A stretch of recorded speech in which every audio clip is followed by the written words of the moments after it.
Welcome.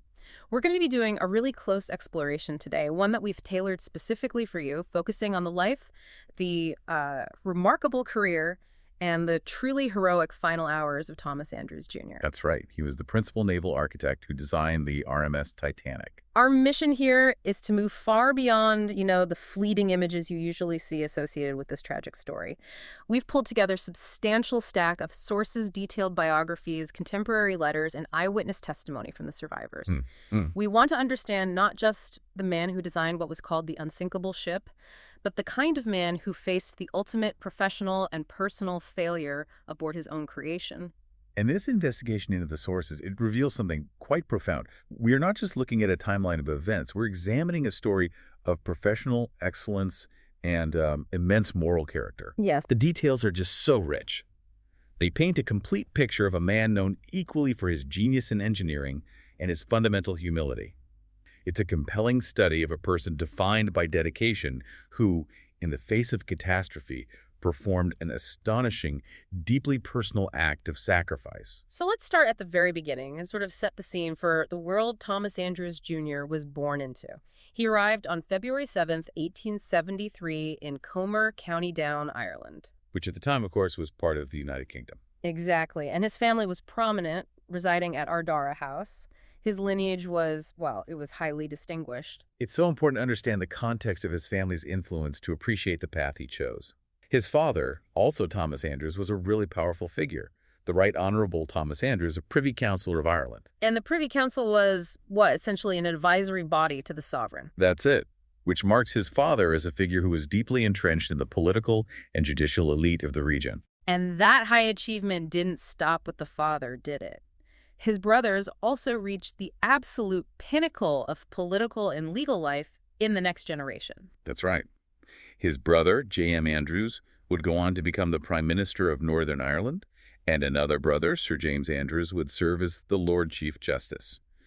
So when we talk about Thomas Andrews Jr., you're talking about a man born into the highest levels of political and social influence. Which makes his career choice, not politics, not law, but heavy industry, all the more fascinating. Absolutely. He attended the Royal Belfast Academical Institution until he was 16 in 1889, but instead of heading off to a prestigious university, he chose the shipyard.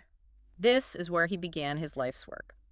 A premium apprenticeship at Harland Wolff, the legendary Belfast shipyard. And that connection to Harland Wolff, it wasn't an accident. It was facilitated by his powerful uncle, William Peary Viscount Peary, who was a part owner and later chairman of the company. But the term premium apprenticeship here is very telling. It meant his family paid the company for the privilege of his training. Exactly. But the sources show this wasn't some shortcut into management. It was a deep, rigorous 5-year commitment designed to immerse him in every single aspect of shipbuilding. That's the insight we really need to pull out here. Despite his privileged background, the path chosen for him and, embraced by him was one of sweat and grime. It was. This apprenticeship was structuring to give him comprehensive foundational knowledge from the perspective of the laborer, not just the desk-bound designer. A kind of philosophical approach to leadership, really. I think so. The first phases of his training were entirely physical, entirely rotational. The sources detail it really well. 3 months in the joiner's shop, learning how wood joined together. A month with the cabinet makers, focusing on fine interior detailing. And then 2 months actually on the ships. Right, on the ships themselves. Experiencing the raw, physical reality of construction meant he understood how his designs would actually translate into bolted steel and crafted interiors. It's the total opposite of an inherited title. He was earning his expertise piece by piece. He had to understand the weight, the fit, the strain of every single piece of material before he was ever allowed to design the whole. Precisely. It was only after that 18 months of intense, physical, hands-on experience, often involving long hours, physically demanding tasks, that he was then allowed to move into the drawing office for the final phase. And how long was he there for? He spent the last 18 months of that 5-year training period focusing on the technical drafting and the detailed mathematical calculations that would, become the core of his professional genius. And the dedication was just exceptional. The accounts of his time as a young apprentice, they all emphasized this tireless work ethic. He didn't just put in the hours. No, he worked long days at the yard, and then rather than socializing or resting, he continued his studies well into the evening. His commitment was legendary, almost from the very start. People who worked alongside him spoke of his sharp wit and his relentless penchant for hard work, which made him stand out even in a high-performing firm like Harland and Wolff. So is that combination of intellect, practical knowledge, and sheer endurance that really brought him prominence? It was. He was marked very early on as someone destined for the top, not just because of his family name, but because he earned the respect of the men who actually worked the tools. That rigorous foundation set the stage for what was a truly dizzying professional ascent. By 1901, the momentum was just unstoppable. After rotating through the company, Andrews had climbed to the position of assistant shipyard manager. And then quickly moved up to manager of the construction works. Right. And that same year, 1901, his status as a technical leader was formally recognized. He became a member of the Institution of Naval Architects. Which is not just a club. It's a professional body that certifies and validates the absolute highest level of engineering competence in naval design. This membership confirmed his standing as a world-class designer, someone who could be trusted with the largest, most ambitious projects you could imagine. And by 1907, his upward trajectory hits its peak. He's appointed managing director, which puts him in a central leadership position right as Harland and Wolff was gearing up for one of the most ambitious shipbuilding projects in history. This is it. This is when he oversees the plans for the 3 new White Star liners that would define the era: the RMS Olympic, the RMS Titanic, and the RMS Britannic. The scale of this assignment is just hard to overstate. The design goal, which was spearheaded by Andrews, along with William Peary and Alexander Carlisle, was revolutionary. They weren't just building bigger ships. Not at all. They were building ships designed to completely redefine safety, luxury, and size. The explicit intention was to create the largest, safest, and most opulent vessels sailing the seas, floating palaces that dwarfed anything that had come before. And Andrews, based on the sources, was intricately and intimately connected with every single technical detail of both the Olympic and the Titanic. He was. Yet, despite the fact that he was the principal designer, the genius behind the blueprints for the largest moving objects on the planet at that time, we keep circling back to this remarkable detail about his humility. He clearly earned the title of naval architect. He had the formal certification and the revolutionary designs to prove it. But he consistently avoided using it. The sources confirm he usually referred to himself simply as a shipbuilder or a director of the firm. It's not just modesty, is it? It's a reflection of his core philosophy, which seems to stem right from his apprenticeship. It is. By calling himself a shipbuilder, he was connecting himself directly to the men on the floor, the ones who drove the rivets and crafted the joinery. He prioritized the earned respect of the yard over the academic title. That connection to the workers seems to be a huge part of his legacy within the yard, maybe even more so than his designs. He was, fundamentally, the people's man. He really was, and the accounts of him are just glowing. He was universally admired and well-loved among the shipyard employees. People describe him using words like cheery, optimistic, and profoundly generous. Not the usual descriptors for the managing director of a massive industrial firm. No. And the anecdotes really bring this to life, showing his relentless dedication wasn't just professional, it was personal. He was known for being a tireless worker who frequently showed up at any hour, day or night, to check on progress. And more surprisingly, he was always willing to literally lend a hand. If a gang of workers was struggling with a physically demanding task, Andrews would roll up his sleeves and help them lift or haul the necessary materials. And he didn't distance himself. There are accounts of him sharing his lunch with fellow workers, particularly if someone was having a rough day or just, needed it.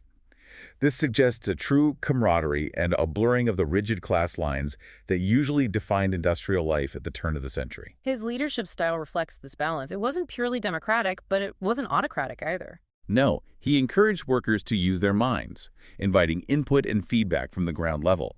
He believed the best ideas could come from anyone who had that intimate practical knowledge of the construction. But he was not a pushover. Oh, not at all. If a worker made a mistake, particularly one that involved safety or gross negligence, he certainly intervened. But instead of just firing the person, which was often the industrial standard, Andrews would typically give the worker the rough side of his tongue and a friendly caution. The emphasis was on correction, on mentorship and retaining that knowledge, not just instant dismissal. Exactly. And this approach cultivated immense loyalty because the workers knew he believed in their potential and valued their expertise. So we have this portrait of a man who bridged 2 worlds, the rarefied air of Belfast society and the intensely physical world of the shipyard floor, earning trust in both, which is just a rare feat for a leader of his stature. The source material gives us these glimpses into how he balanced this demanding professional life with his family. In 1908, Thomas Andrews married Helen Riley Barber, and they set up their home in Belfast. And they had one child, a daughter, Elizabeth Law Barber Andrews, born in November 1910. Known affectionately by her initials, ELBA. That profound modesty we've been talking about, the avoidance of the title naval architect, it extended right into his home life. His wife, Helen, gave a very telling quote in later years, reflecting on his character. She said he had the humblest opinion of anyone I ever knew. It just underscores that he truly did not see himself as the titan of industry and design that the rest of the world perceived him to be. There's another small, incredibly humanizing detail we find in the sources that connects his personal health to his relationship with the crew. The varicose veins. Yes, Andrews suffered from varicose veins in his legs, which caused him pain, particularly during those long hours spent inspecting these vast ships. And this leads us back to the crew of the Olympic. Because he had been so diligent about improving their living quarters, checking dimensions, ensuring ventilation, making sure the crew spaces were as comfortable as possible, they were so grateful that they actually took up a collection. They did. They gifted him a handsome, engraved walking stick out of pure gratitude. This is such a powerful testament. The gift wasn't for designing the ship. It was for caring about the people who operated it. And this attention to detail and care for the crew is directly relevant to why he was on the Titanic's maiden voyage in April 1912. He was leading what was known as the Guarantee Group. Right, which was essentially the quality control and post-launch maintenance team from Harland and Wolff. We need to be clear about their purpose. The Guarantee Group comprised a handful of expert workers, including Edward Wilding, who worked on hull design, and others who were there to observe every aspect of the ship's operation. From the noise levels in the dining saloon to the efficiency of the engines, they were there to compile a comprehensive list of snags and necessary improvements. And Andrews was there as the lead architect, responsible for signing off on the vessel's final perfection. He was booked into first class, cabin A36. The sources detail his commitment right up to the minute of sailing in Southampton. His schedule in the days leading up to departure was described as manic, focused on last-minute tweaks and fixes. His secretary, Thompson Hamilton, described him as being never for a moment idle, constantly taking notes, managing correspondence, handling urgent papers. And he wasn't just giving orders from the bridge, either. The accounts emphasize his almost obsessive physical involvement in the final touches. Hamilton detailed how Andrews was physically placing items himself. Things like making sure racks were installed correctly, positioning tables, checking berth ladders, and even confirming the placement of electric fans. That level of perfectionism speaks volumes. He reportedly told Hamilton that unless he personally saw everything right, he could not be satisfied. Think about the scope of that task, a ship spanning several city blocks with thousands of details, and he felt compelled to micromanage the placement of a single fan. He felt an intense personal responsibility for the perfection of his creation. And it's here, amidst this flurry of final, meticulous preparations, that we find his last known words to his wife before the departure. It's deeply poignant. It is. He was already carrying the burden of leaving home. His father was ill, and Helen herself was unwell. Yet in his correspondence, he focused on his professional pride and certainty. The Titanic is now about complete and will, I think, do the old firm credit tomorrow when we sail. It's a moment of immense professional satisfaction, but it's tinged with this personal difficulty.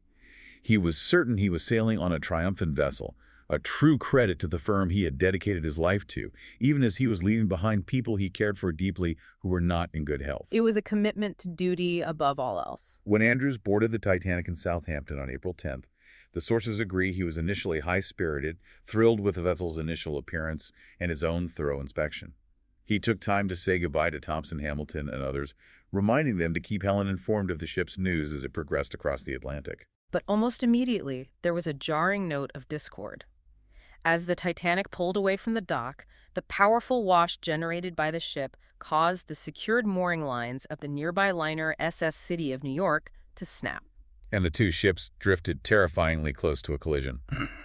Andrews was an eyewitness to this near disaster, and he reportedly found the situation decidedly unpleasant. That must have been a deeply unsettling way to begin a maiden voyage. A reminder that despite the scale and power of the new ship, Outside forces and human error could still cause massive problems. And this sense of subtle tension continued. Later, after they had successfully completed the stop in Queenstown, Andrews made a revealing comment at a dining table. What was that? He hinted that while he and his team were focused on perfection, the White Star Line's schedule was paramount. He mentioned that in certain ways, the Titanic was perhaps not entirely ready to sail. A few more days of final checks might have been beneficial. But they had to proceed because the pre-scheduled departure date of April 10th had arrived, and the ship simply had to sail on time. Exactly. It confirms a subtle but crucial tension between the designer's desire for flawless readiness and the commercial pressure to meet deadlines. And throughout the journey, he remained the dedicated professional. Bedroom steward Henry Etches provided testimony that Andrews was working all the time. Constantly moving about the ship, taking detailed notes. Though Etches observed that most of these notes were focused on what we would call aesthetic or cosmetic improvements, perhaps moving a light fitting or suggesting better placement for a chair, he was still in the mode of perfecting his masterpiece. Yet, if you look closely at the emotional accounts, you can see that the physical distance from home and perhaps the underlying pressure began to weigh on him. Definitely. On the night of April 12th, the second day at sea, stewardess Mary Sloan encountered Andrews in the grand staircase. She noted that he seemed to be in a very different emotional state. Sloan said she found him looking very sad and loath to go. That phrase, loath to go, meaning reluctant or unwilling to proceed, is so striking. He specifically expressed regret that the ship was taking them further away from home and shared his concern over his ill father and his wife's current health. Sloan recalled that he had a very sad expression on his face. This gives us crucial insight. The public face was one of professional accomplishment, but the private man was battling profound homesickness and concern. Perhaps already sensing the immense responsibility he carried. It's a striking contrast when we move forward 2 days to the night of April 14th, the final night. Sloan's impression was that Andrews was back in good spirits. He was enjoying the social aspect of the first-class dining experience. He was visibly relaxing. There's that wonderful anecdote, often recounted by survivors, involving Eleanor Caspier. When she arrived at dinner in a stunning, attention-grabbing gown, Andrews was described as chipper and animated. Right. He let out a cheerful noise for her choice, leaning over to say, "Now that's the way a lady should look." He was appreciative of the luxury and style he'd helped create. He was also talking openly about his private life, which suggests a certain comfort and trust with his fellow passengers. Albert and Vera Dick, a couple who had grown fond of him, noted that specifically at dinner on that Sunday evening, he talked almost constantly about his wife, his little girl, his mother, his family. He was a man anticipating a happy reunion. After dinner, he was seen making his final rounds, even stopping to thank the baker for a special type of bread he had enjoyed. That courtesy extended even in his final hours. He then returned to his stateroom, A36, where he began making calculations and drawings for future use, likely working on the improvements he'd noted during the voyage. His last reported confidence before the collision shows just how utterly certain he was in his life's work. He reportedly remarked to a friend that the Titanic was as nearly perfect as human brains can make her. He was in his room, focusing on perfection, when, at 11:40 p.m., the ship struck the iceberg. The impact, a glancing blow along the starboard side caused by scraping the submerged ice shelf, was the defining moment that shifted Thomas Andrews' role from designer and quality controller to crisis manager and ultimate authority on the ship's fate. The initial reaction on board was confusion, not panic. Eleanor Caspier may have been the first witness to see him after the impact. Right. She recalled that Andrews may have initially gone out to investigate, even reassuring some nearby passengers, perhaps before he understood the scope, that the ship was absolutely unsinkable. The legend was that the ship could stay afloat even if it broke into 3 parts. That legend was rooted in a partial truth of the design, wasn't it? It was. The Titanic had 16 transverse bulkheads, creating 17 watertight compartments. The design incorporated a safety margin that allowed the ship to remain afloat, even if any 4 of those compartments were completely breached and flooded. This was revolutionary engineering for the time, and it's why the ship was considered effectively unsinkable in almost any foreseeable accident. But the reality was rapidly proving otherwise. Andrews, knowing his creation better than anyone, immediately went below deck to investigate the extent of the damage himself. We have several accounts confirming this urgency. Saloon steward James Johnstone saw Andrews racing down toward E-deck, heading into the lower areas of the ship, likely toward the engine room, to confer with Chief Engineer Joseph Bell. He was later seen leading a small inspection team, including Captain Smith, Chief Purser Hugh McElroy, and a mail clerk, inspecting the damage firsthand in the mailroom area where the water was already rising rapidly. This descent into the flooded decks was the ultimate moment of professional reckoning. He wasn't just observing damage, he was confronting the failure of his own mathematical certainty. The crushing reality was delivered when he returned to the bridge to report to Captain Smith. Stewardess Annie Robinson was present and overheard the devastating summary. Andrews was heard saying to the captain, "Well, 3 have gone already, Captain." That seemingly simple line is the core of the tragedy. Okay. It means he had identified 3 flooded compartments already, but the truth was far worse. Subsequent analysis confirms Andrews quickly determined that the first 5 of the ship's 16 watertight compartments were rapidly flooding, or compromised beyond recovery. And this is the critical technical detail. 5 flooded compartments meant the ship's carefully calculated safety margin was exceeded by 1. Exactly. The water would spill progressively over the top of the compromised bulkheads, a process called topping from one compartment to the next, like water progressively filling an ice cube tray. It meant the sinking was definitive and irreversible. There was no way to save the ship. The psychological weight of this realization must have been just overwhelming. He was the one person who could truly calculate the ship's life expectancy with chilling precision. And he relayed that terrible implication to Captain Smith immediately. Based on the rate of flooding, he estimated the vessel had only about an hour and a half before foundering. A race against a clock he himself had designed, a clock that had just run out of time. And the immediate, terrifying consequence of this calculation was that he and Smith instantly grasped the severe, fatal shortage of lifeboats. They had enough capacity for barely half the people on board. The physical manifestation of this realization on Andrews himself is noted by witnesses. Passenger Anna Warren saw him rushing up the grand staircase on D deck, taking the steps 3 at a time, and noted what she described as a look of terror on his face. But you have to believe this isn't the terror of a man scared for his own life. It's the terror of knowing with certainty the impending doom of 2,000 people. He was burdened with the truth. Passenger William Sloper saw him hurrying towards the bridge, looking worried. But even in sharing the truth, he tried to mitigate panic. We have the account of him speaking to Albert and Vera Dick, telling them, "There's no cause for any excitement. All of you get what you can in the way of clothes and come on deck as soon as you can. She is torn to bits below, but she will not sink if her after bulkheads hold." So he was still holding out a sliver of hope, or at least presenting a facade of it, but simultaneously giving them the urgent instruction to get to the lifeboats.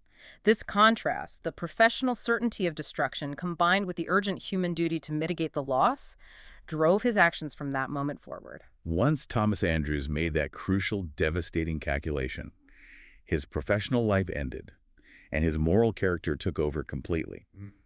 Knowing the limited time available, the sources are unanimous. He dedicated every single remaining minute of his life to the evacuation process. He became a singular force of calm and direction. He did. He went back below deck, into the maze of cabins to help passengers prepare. His methods were practical and highly effective, focusing on specific instructions rather than, abstract advice. He encountered stewardess Annie Robinson again, and when she tried to protest about the appearance of putting on a life belt, he was firm. He understood the psychology of panic. He firmly told her, "Put on your life belt and walk about and let the passengers see you." He needed the crew to model urgency and preparedness. When she still hesitated, expressing concern that it looked rather mean to be ready, he replied with a powerful mandate. "No, put it on." And then, well, if you value your life, put your belt on. He had no time for misplaced social concerns. Survival was the only goal. His attention to detail, which defined his work, now defined his rescue efforts. He instructed steward Etches to check every cabin and ensure that every passenger had been awakened. More importantly, he stressed the need to check for life belts that might have been overlooked. He gave detailed instructions, pointing out that life belts were often stored in difficult-to-see places on top of wardrobes and on high racks. He understood that in the chaos, people wouldn't know where to look, and the crew needed to physically assist them. He was transforming from an architect worried about fan placement to an emergency manager concerned with the placement of every single piece of safety equipment. And this relentless effort to save others, putting the design failure out of his mind and focusing entirely on human lives, became the overwhelming testimony of the survivors. Mary Sloane's description of him is perhaps the most enduring. She described him as a blur of activity. Here, there, and everywhere, looking after everybody, telling the women to put on life belts, telling the stewardesses to hurry the women up to the boats, all about everywhere, thinking of everyone but himself. It speaks to an almost impossible level of selflessness and sustained energy in the face of inevitable death. Andrews was consistently present at the launch sites, trying to maximize the capacity of the scarce lifeboats. He was observed at the launch of Lifeboat Number 7 and then later assisting at Lifeboat Number 5, standing alongside J. Bruce Ismay. With the time running out and the realization that there wasn't enough room, he became a shepherd, urging people into the boats, trying to overcome their initial reluctance to leave the perceived safety of the large ship. He motioned Eleanor Caspier into a boat, the same woman whose gown he had complimented just hours earlier. And when she asked why he was not joining her, he replied with the simple, unwavering principle of the sea, one that superseded any professional title or social status. No, women and children first. What's truly heartbreaking is the psychological burden he carried. He was the one person who knew, with absolute scientific certainty, the ship's remaining lifespan. We hear of this burden in his encounter with the passengers John Jack, Borland Thayer III, and his father. Thayer Sr., seeking the truth, asked Andrews the grim question. And Andrews responded quietly, without hysterics but with total honesty, that he did not give the ship much over an hour to live. Imagine being the man to deliver that verdict, the man whose genius created the marvel, now forced to admit its fatal flaw and estimate the exact minute of its destruction. That immense weight of knowledge did not cause him to retreat or despair, it galvanized his service. The Titanic ultimately sank at 2:20 a.m. on April 15th. Thomas Andrews perished with the ship, and his body was never recovered. The chaos of the final moments means that the exact details of Thomas Andrews' death, like so many others, are contested. However, one specific, potent image has dominated the narrative for over a century. This is the widely known account, cemented in popular culture, often depicted in films and books, particularly popularized by Walter Lord's research, which places Andrews in the first-class smoking room. The scene reportedly occurred around 2:05 a.m., just moments before the final plunge. In this powerful version, Andrews is standing alone, his arms folded, staring blankly at the dark wood paneling and the Norman Wilkinson painting Plymouth Harbor, which hung over the fireplace. Crucially, his life belt is lying unused on a nearby table. And an assistant steward, identified by some sources as John Stewart, allegedly approached him and asked if he would try to escape. But Andrews reportedly did not move or speak. He just stood like one stunned, accepting his fate passively. This image, the creator awaiting doom in the room dedicated to quiet leisure and reflection, is highly symbolic. It was a narrative of resigned responsibility that was rapidly codified in the public imagination, reinforced by Shan Bullock's 1912 biography. But historians and analysts, using the full range of witness testimony, have found significant conflicts with this narrative of passive resignation. And this conflict forms one of a really compelling aspect of his final moments. Indeed. The circumstantial evidence concerning the steward who supposedly witnessed this scene is problematic. Accounts suggest that Assistant Steward John Stewart may have actually left the ship much earlier, around 1:40 a.m. in Lifeboat Number 15. So if Stewart was off the ship before 2 a.m., he couldn't have witnessed Andrews' passive vigil at 2:05 a.m. It casts serious doubt on the precise details and the timing of that famous moment. And crucially, Bullock's biography, while it helps cement the image, did conclude that Andrews spent the entire crisis working to the bitter end to assist passengers and crew. And we have compelling evidence that suggests he left that smoking room to continue his duties. Mary Sloane's testimony is a key piece of counter-evidence. What did she say? She recalled him persuading her to enter a lifeboat, using strong, commanding language. "Ladies, you must get in at once. There's not a moment to lose. You cannot pick and choose your boat. Don't hesitate. Get in." And this active, life-saving intervention occurred around 2:05 a.m., the exact same time the passive smoking room scene supposedly took place. If Sloane's timeline is correct, Andrews was still actively guiding people to safety, not waiting for death. Furthermore, we have later reported sightings that suggest continued proactive rescue efforts.